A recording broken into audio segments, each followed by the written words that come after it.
Hi, my name is Kat Novoa, and I am the founder and owner of Babes of Wellness. Babes of Wellness is the first all-women's, queer-inclusive wellness gym in South LA. In 2020, I lost my father to COVID, and this accelerated my urgency to opening our first studio. Since our opening, we have grown from over 20 to 1,500 active members. We help teach women to move their bodies because they love them, not because they hate them. With this grant, we will be able to further increase our impact by going to the CPG market by purchasing a commercial fridge to partner with other wellness brands to elevate the experience of our members.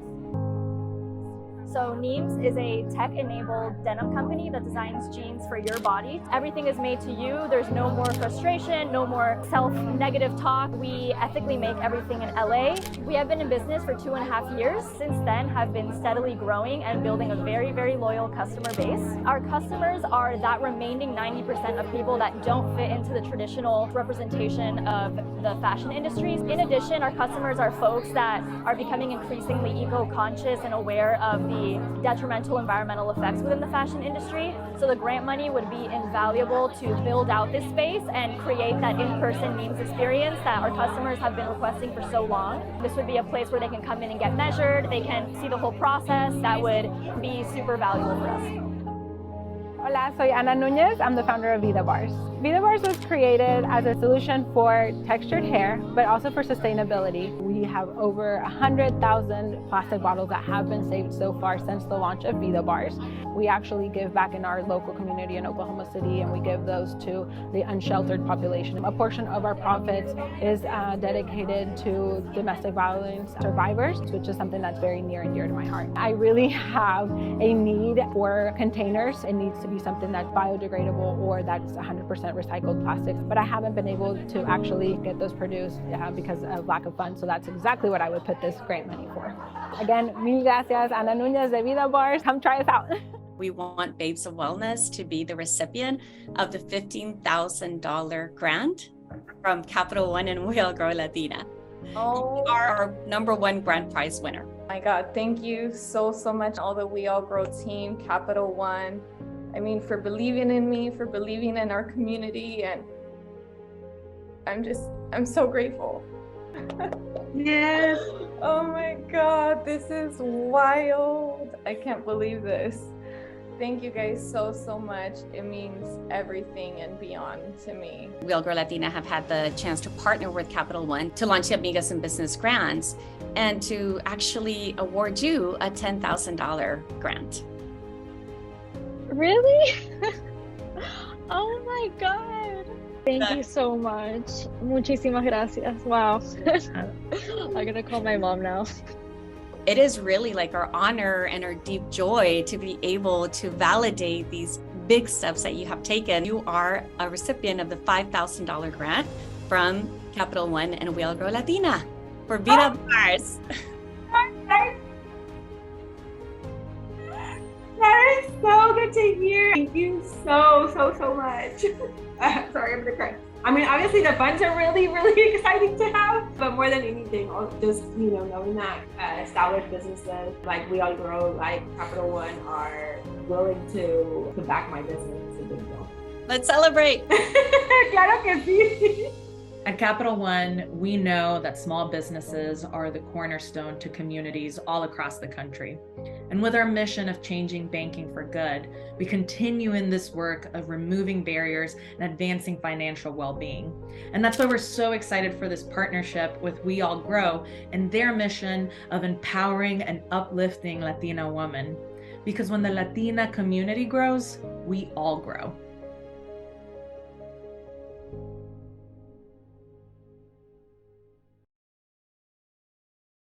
Hello, everyone. What an inspiring video that was. Please give these entrepreneurs a round of applause.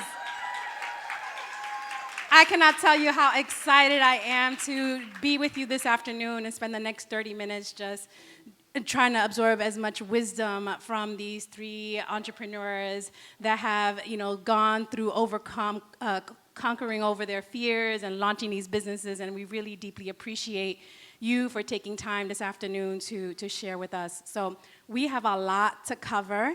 We're gonna leave some time at the end to take some questions from the audience. And without further ado, I invite our guest panelists to join me on the stage. Please. Yes, of course, round of applause.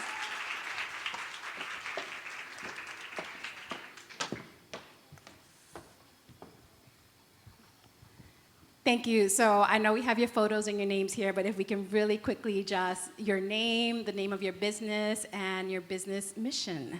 We'll start with Dani. Sure. Hi, guys.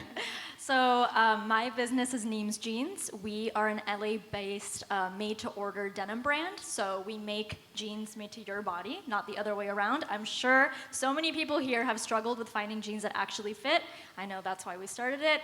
Everything is made here in LA using dead stock denim. That's basically denim that is left over from mills, usually goes into a landfill, but we divert that for our jeans. And I'm just super excited to be here and grateful for everyone. And that video was amazing and made me cry, so I'm sorry. I'm already crying, but yeah. We're not apologizing for crying because I will probably end up crying today. Soy Ana, mucho gusto. I am the founder of Vida Bars. We do sustainable hair care for curly hair. Our mission, curl sisters, curl friends out there, eh? I saw you, girl, from a blog away. I saw you. But what we're doing is really just about impact. So we're impacting those with textured hair who have for decades been told that our hair is not acceptable, that our hair needs to be straightened and smooth and sleek. We're not about that anymore. Our hair can be free and wild and frizzy, and it doesn't matter as long as it's healthy, it's good hair.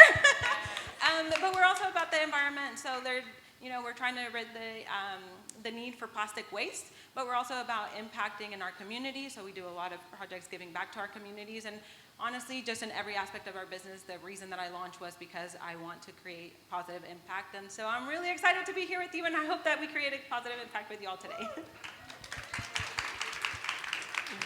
Wow. Hi, everyone. I'm Kat Novoa, or you can call me Catalina. I am the founder of Babes of Wellness. As you guys saw, my voice is so shaky because I'm so nervous, but so excited and privileged to be here with you all today. Thank you, Capital One and We All Grow. Babes of Wellness is an all-inclusive women's gym, and we try to make wellness accessible for our communities. We're located in Compton, California, so Compton has woo-woo, where are my Compton people at? I see you. Yes, Compton traditionally has had a bad rep in the media, and we're trying to change that and make sure that our communities, right, people that look like us also have access to different wellness practices, from everything to moving your body to starting your own spiritual practice. And we teach women to move their bodies because they love them, not because they hate them. So I'm so excited to be with all of you here today and my fellow amazing Latinas. So thank you. Thank you, and I got so excited that I forgot to introduce myself. So I am Teresa Badeau. I'm a part of the Capital One Community Impact and Investment Team, and what we do is that we work to close gaps in equity and opportunity, and we do that through racial equity, small business support, financial well-being, and workforce initiatives. And so I have really the honor to work every day with our partners in the community and throughout the business at Capital One to ensure that we are all represented in the work that we do and that we all have access to the products and services and the opportunity to thrive. So it's truly for me a pleasure to be here with you today. And now to our panelist guests here, what I found really inspiring about your stories and your business is a common theme about your self-esteem and well-being and environmental sustainability. And to me, it resonated so authentically, right? It was really true to your passions, your mission. And so the first question that I want to ask you is, how would you suggest potential entrepreneurs utilize their personal experiences to launch their businesses? And maybe we'll start with Dani and work our way down.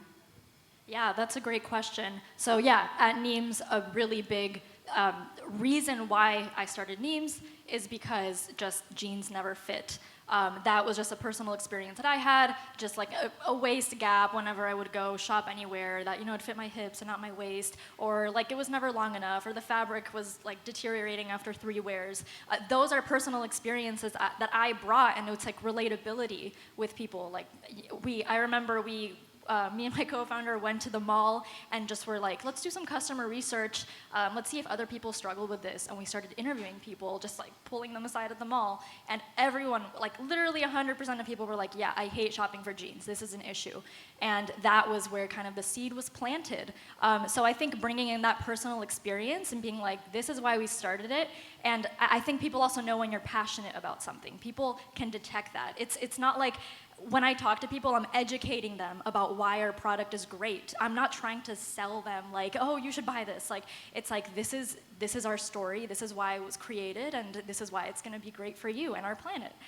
So that's my answer. I love how you zeroed in on a problem that not only you, but many other people that are trying to find good fitting jeans find, but that wasn't enough. You also thought about sustainability and impacts on the environment, and I know, Anna, that that's an important element to your business. So if you can speak a little bit more about this. So I think, and I've seen this, I don't think, and it's an actual thing, most women of color founders actually found their businesses because of they saw a need that was not being met in their community, whether it's a personal need, a need for your kid, or just something in the community that you see. Anna, you saw that, you saw that, you saw that, Kat. I mean, there's so many of us that have founded business based on that, and I think that that also resonates to why our businesses can be so profitable and they can be successful, is because we are speaking our language, and not necessarily Spanish, but we are speaking to our consumers, right? We know what we need. Like, I personally know what the needs of curly hair are. That's why our conditioner bars are bigger, because I know that curly hair people use a lot more conditioner than we do shampoo. So, you know, so I think that that's the authenticity, and what we are doing as Latina founders is that we are providing the solutions to very specific needs. And that's something that, I mean, look across the board, there's millions of shampoo bottles, you know, across retail shelves everywhere. But where do you find one that, hey, the conditioner is going to be bigger because they're already thinking that? No, they're thinking about the bottom line. So they're thinking about like, hey, I want to sell 2 more bottles of conditioner. And I'm thinking about, hey, this is what my people need, and this is what I'm gonna give them. And I think that all of us, I mean, I know that that's what we're doing here. And so I think that that keeps resonating, and that's the authentic part of what we're doing. Thank you, Anna. And I know, Kat, you have a very similar journey, and would love to hear your thoughts on how to lean into your own experiences, because it sounds like there's already so much that we have within ourselves to really propel our business ideas forward. Yeah, thank you. I think similar to what both of them said, it was very evident for me that there wasn't an all-women space in the fitness industry. It is a very male-dominated space still to this day, like many of the industries that you probably find yourselves in.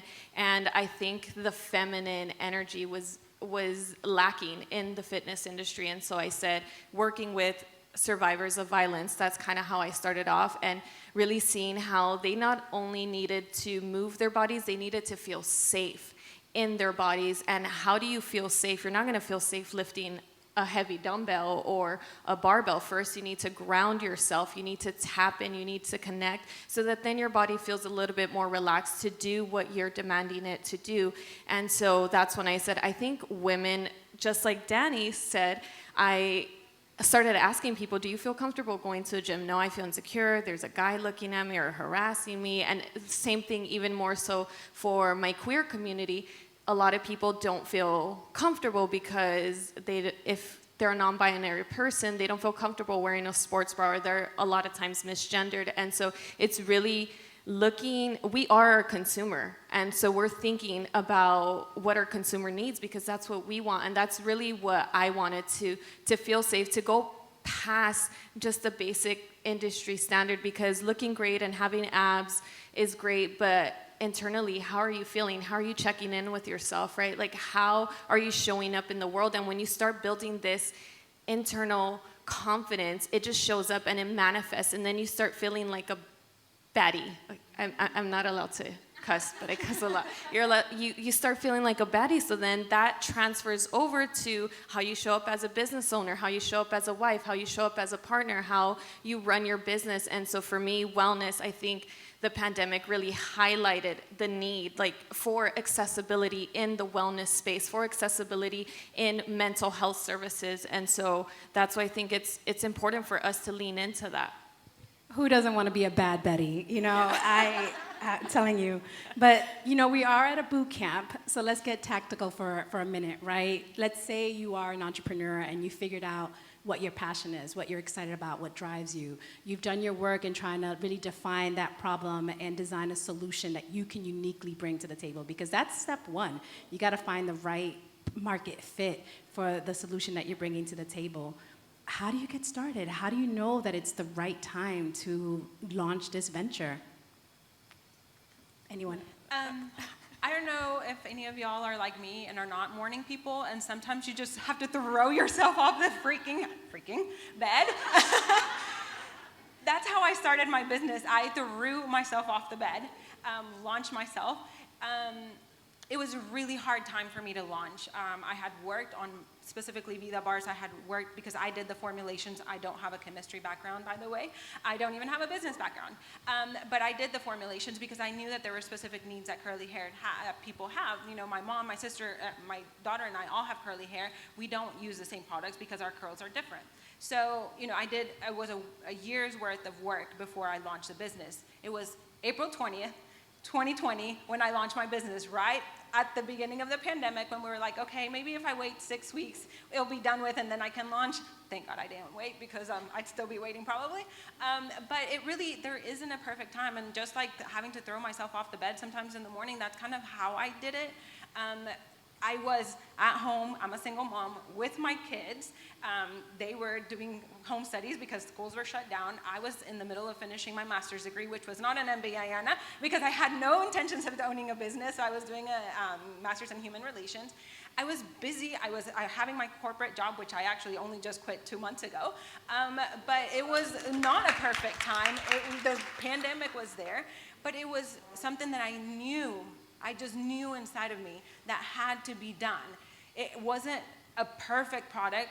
I'm still developing my product 2.5 years later, but it was something that needed to be done. And that's for me, that's what it was. It was that passion of, I know this has to be done, and by gosh, I'm gonna do it. That's so beautifully said, and circles back to our conversation this morning about soul-centered entrepreneurship and how courageous of you to really trust your instinct and follow like where your spirit was leading you. Kate? Yeah, so I think for me, it's if you have that passion, if it truly is a passion more than a hobby, that's gonna keep pulling at you. It's gonna keep calling you. It's gonna keep telling you, hey, you need to jump off the bed. Like, yeah, stop snoozing, just do it. And that's what it was for me. I couldn't stand to see another woman feel uncomfortable or not feel confident or feel like her emotional needs weren't being met. And you just start, right? It's not gonna be perfect, like you said. I started off with my grandma's carrito, mercado carrito, dragging around dumbbells and sound bowls all around LA. And if you guys know that LA traffic, it is not fun.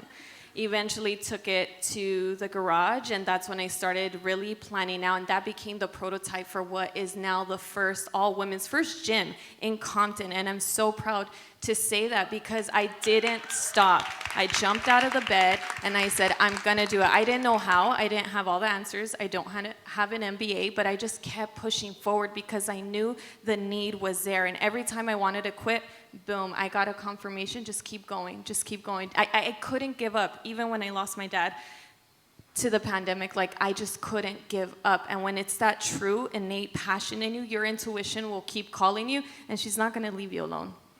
Thank you for sharing that with us. It's, you know, not waiting for perfection either, right? You just start with what you have and put yourself out there. So very courageous of you. Danny. Those were amazing answers. I think there is literally never a right time to start. There were so many reasons as to why I shouldn't start it. My business. No experience in pattern making. Was not connected. I lived in Miami. I had to move here, not knowing anyone. Fun fact, denim is just a really big thing here in LA, so if you want to be in the denim world, you have to be here. There were just so many reasons. I didn't know anyone, and I don't have a fashion background. I don't have a business background either in education. So it's just that passion and knowing, like these ladies said, that there is that need for your product, for that vision that you have, and you know in 3 years, 5 years, if you don't do it, you're going to be like, dang, I wish I had done it. And I know that custom denim is going to be the future. So I know, yeah, it is. So I know that if I wouldn't have done it, me and my co-founder, someone else would do it. And I want to have control over that vision. So again, never a right time to start, and you will be wearing all the hats, literally all the hats. So that's another thing to keep in mind. But yeah, I mean, I take this job over anything else any day. So yeah. And you wouldn't be here if you didn't take that plunge and start it. So I applaud all of that courageousness. And okay, so now we've found our passion, we've done our homework, we've taken that courageous step to launch our business. Let's talk about the big elephant in the room, funding. Yeah, I hear it. Can you share with us what your experience has been in securing that funding to support your business and what those early days was like? And if you have any tips or recommendations to share with our audience here about pitching their business and how to overcome those challenges, we'd love to hear it. Yeah, I think for me, I'll go first if I may. I think for me, I saved a lot during the pandemic. No going out, no partying, no this, no. You were wearing sweatpants. Let's be real, right? Those Zoom calls, and so I had the opportunity to save a lot of money. My business just boomed during the pandemic, and my idea was to purchase a home when the mortgage rates were really low. But then I said, oh my God, if I move, then I'm gonna have to move my clients somewhere. And all the gyms were closed during that time. It was still very early on in the pandemic. So I said, what if I just start looking for spaces?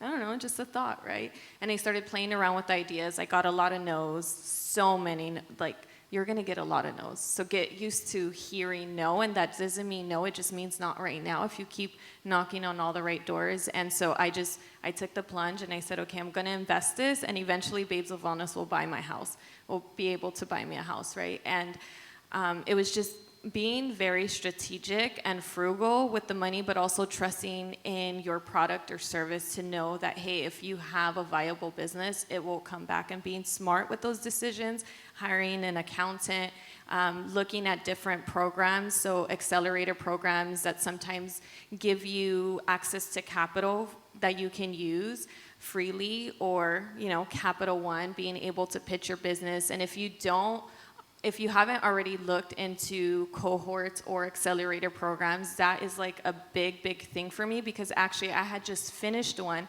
and our last session was pitching, and I wasn't gonna pitch at We All Grow, but I ended up doing it.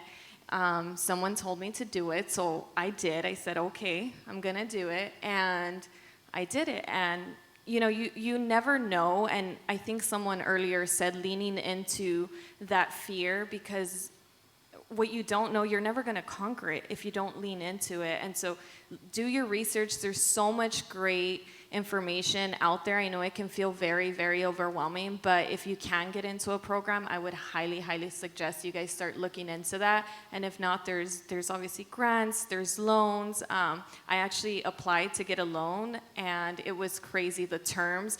Talk to Taylor, okay, because the term, I was so excited for it. I had all these plans for the studio, but then I had to decline it, because once I saw the terms, I said, oh, it's scary. They want my life for 15 years and all of my assets. There's no way. I cannot give up that much control for my business and then my vision to be changed later. So that's kind of been my own personal journey. Yeah, I think there's a lot of resources online. So honestly, a lot of it is Googling grants for women, grants for Latina women, and you're gonna get rejected so many times. I applied, I can't even, like hundreds of grants last year, and it was like rejection after rejection after rejection, and you could easily get so discouraged by that, but I kept going, and we ended up winning 3 grants last year, which was crazy. But I could have easily just stopped. You know, you never know when you're gonna get the next one. Like, what if I would have just stopped before we got the first one? Like, it's really crazy. But I'm so happy that, you know, obviously Capital One, We All Grow offered this opportunity for us. And yeah, I think a big part is just not getting discouraged, being smart with your money, like you said, being frugal, having that long-term vision of, you know, saving right now so that I can enjoy later. It's really hard, but that's a really key component as well. There's a lot that I've learned about funding. Again, I did not know anything when I came in. I've seen, and you guys have probably seen this too, venture capital, right? It is so flashy and so pretty, and it makes it seem so cool, like, oh my God, I want all of these people investing in my business. I recently started looking into it, and I was like, oh my gosh, I am so glad that for 2.5 years I held my job while I've been doing this business, because if you guys know Sandra from Nopalera, as she said recently in Shark Tank, mija, no te desprecies, because that is exactly how I feel about my business, that it has taken me 2.5 years of working full-time job and this business to be able to run this business, to be able to make this business profitable. But I'm like, look, if this is what it takes, then that's what I will do. I started in my kitchen, literally in my kitchen, making these bars by myself in the middle of the night when my kids had gone to bed, before I had to get up in the morning and start my real job, my paying job. I was doing this in my house, and from that, I have been able to say, hey, now I've made over $500,000 since launching my business, and now I can come and say to you all, hey, you know what? This has been self-funded. I have taken everything that I have, not only my money, but my resources of my time, my attention, which I don't have much because I also have ADHD. But I have taken all of that and all of my previous knowledge and all of my courage and my grit to say this is a business that I am building. So whenever I come to Capital One, or I come to the SBA loans, or I come to whoever, or at some point whenever I do go to capital funding or venture capital, I can say this is what I am worth. This is what I have built, and this is what I want. And if you cannot give me that, then I will continue to build it on my own, because I have been and I can. That said, we deserve to be funded. So keep knocking on all the doors. Go and try and get the grants, apply for the cohorts, apply for the accelerators, apply for everything, because if they are putting it out there that they are helping Latina businesses and women of color businesses and minority businesses, then go and get it. Because they're telling you they're coming, like, you know, they're giving it to you, so go and get it. I love it. Go and get it. That's right. We talked about all the different forms of capital, from savings and working day and night and putting it aside and investing in your business. But Ana, I also love what you talked about, our assets and resources beyond just the money, right? Because there are other things that we have, even our community here, like leveraging our relationships here and building our network and connecting with each other, because you never know what opportunities may open up. So I believe we have a few minutes left for questions and answers, and we'll start that portion now. So if there are folks in the audience that have questions that they want to ask, we're happy to answer them live. Hi, ladies. Congratulations. Kat, will you be expanding to other communities like Boyle Heights, or just other maybe communities that may need you? I feel there's a need for you in Boyle Heights. Thank you. Thank you so much for your question. That is the question of the hour that I get asked probably every single day in my DMs. Yes, but I will also say, because people love what we do and the service that we provide, we have people driving all the way from Glendale, Burbank, West Hollywood, Orange County, and I always say it's worth the drive. So come check it out. You should have received a little thingy in your thingy, so try the thingy and come to my thingy. Yes. Yes, but if you have access to different investors or things like that and you want it so bad, then yeah, we'll be there soon. Any other questions?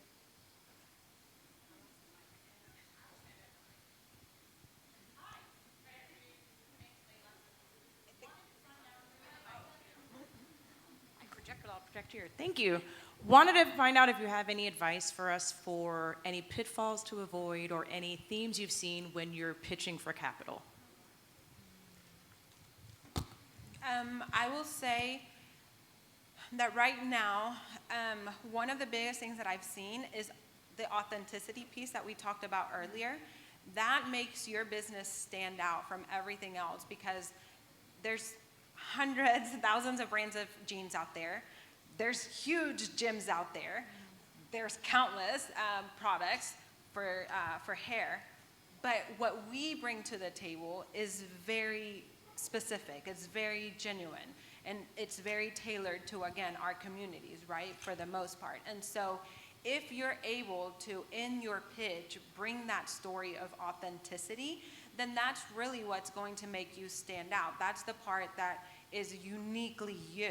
So make sure that you are bringing that when you're pitching, because if you're just selling jeans, well, okay, I can go and buy whatever pairs of jeans. If I'm going to a gym, I can go down the street to whatever gym. But I can't buy what Danny is selling everywhere. So I think that that's the part to your pitch, is make sure that you are pitching you and your business specifically. Yeah, people buy your story. They more than your product. Like, they're buying your story.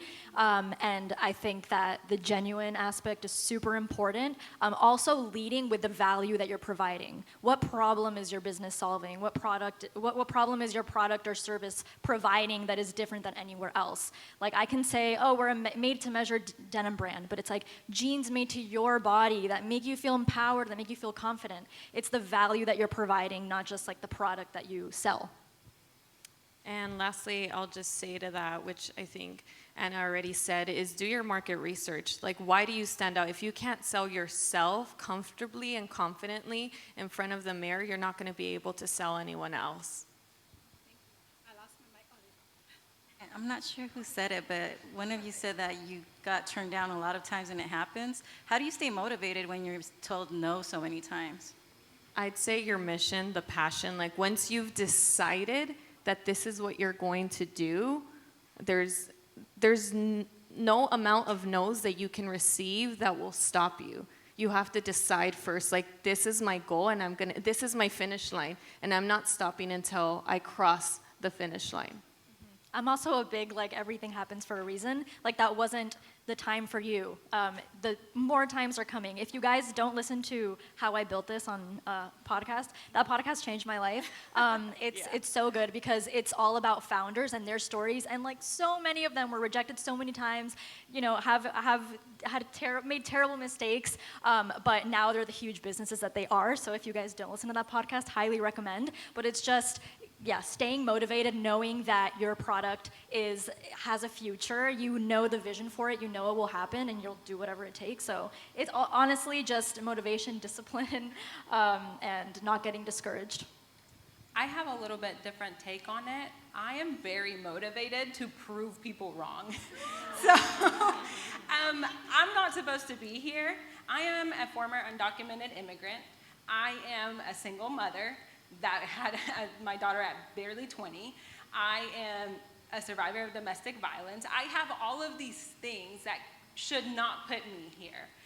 And so whenever I go to somebody for funding, again, you can tell me no, but that's your loss. And that's how I see it. I'm here to prove people wrong. Like, that's not really proof, but once you tell me no, then I'm gonna prove you wrong. That's my motive. To me, I'm motivated by that. I have a master's degree, not because I really needed it and because, oh my God, no, it was because, heck yeah, I'm about to show up and be like, yes, I have a master's and I wear my big gold hoops. And like, so to me, it's that. So for anybody that, you know, might be like me, it's not such a bad thing. All right, then. You told me no, but watch what's about to happen. That's right. Do we have time for one more question? Yeah? Okay.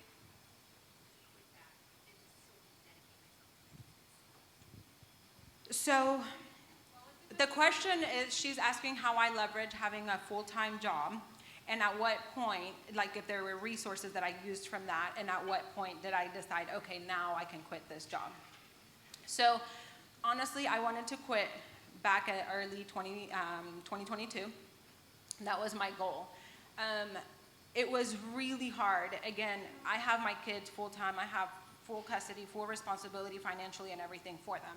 So for me, it was really hard to say, I I can do this. I can quit my job and I can keep feeding my kids. Like, that's the bare minimum that I have to do as a mom, right, is feed them. And it was really hard for me to say, like, I can still do this.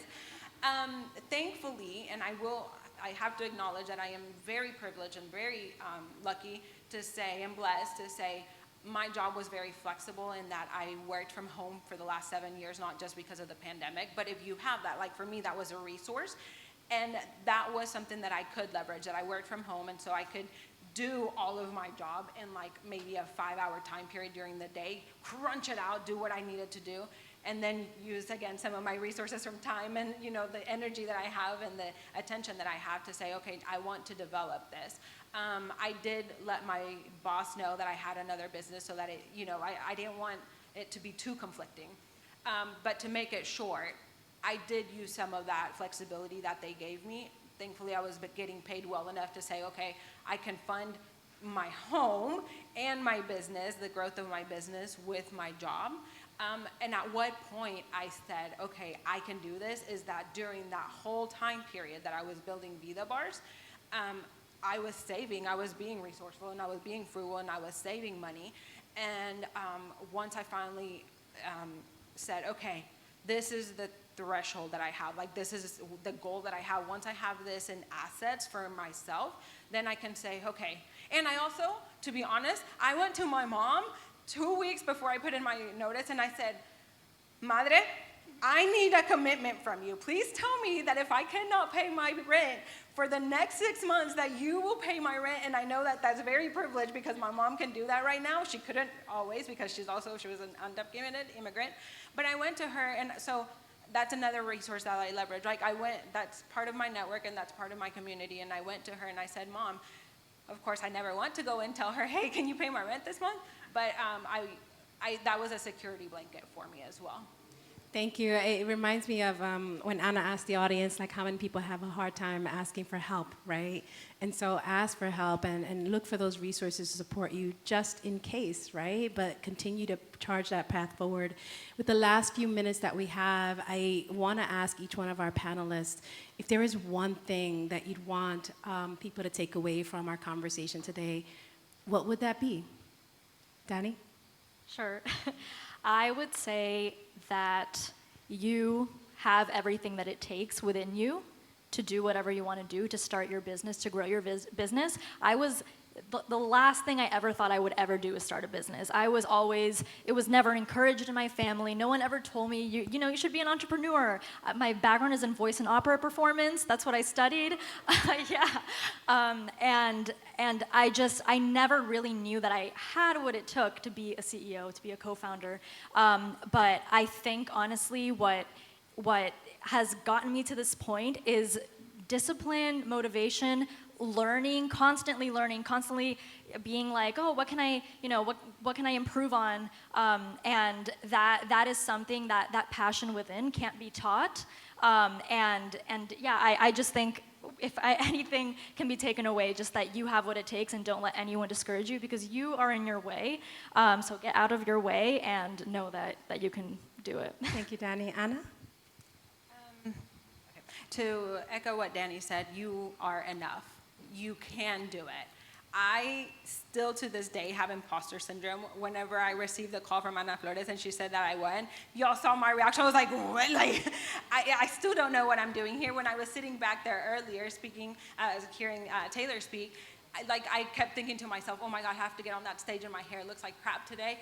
And like everything, there is still always this voice telling me that there's something wrong, that I shouldn't, that, all of these things behind me should not have me here, should not have me as a CEO of a company. Sometimes I have a hard time saying I'm CEO because I'm also the janitor. But if you are driven, if you know that there is something that needs to be done about whatever it is, in my case it was, there needs to be a sustainable textured hair care option. Why is there not? Why are they not taking us seriously in the sustainability category? So to me, whenever I had to stay all those nights up, whenever I have to go and get on a Zoom call and do a pitch and then turn around and go and wash all the dishes or whatever I have to do for the Vida Bars, I know that I'm enough. Even whenever there's this little voice telling me I'm not. and you all are enough, and whatever you know that needs to be done, whatever your business idea is enough, and you can do it. Thank you, Hannah. Take us home, Kat. Okay, I'll keep it short and simple because they're already giving me the look. You guys know the look that your mom gives you, like, apúrate, mija. I will leave you guys with this. As entrepreneurs or business people, take care of you, because if there's no you, there's no business, and that's something that my girlfriend would tell me all the time, and I don't think anyone else is going to remind you of that. Your employees, your customers aren't going to say, hey girl, are you taking care of yourself? No, they're like, where's my product, right? You're on vacation. They're like, it's delayed 2 days, like, ¿qué te pasó?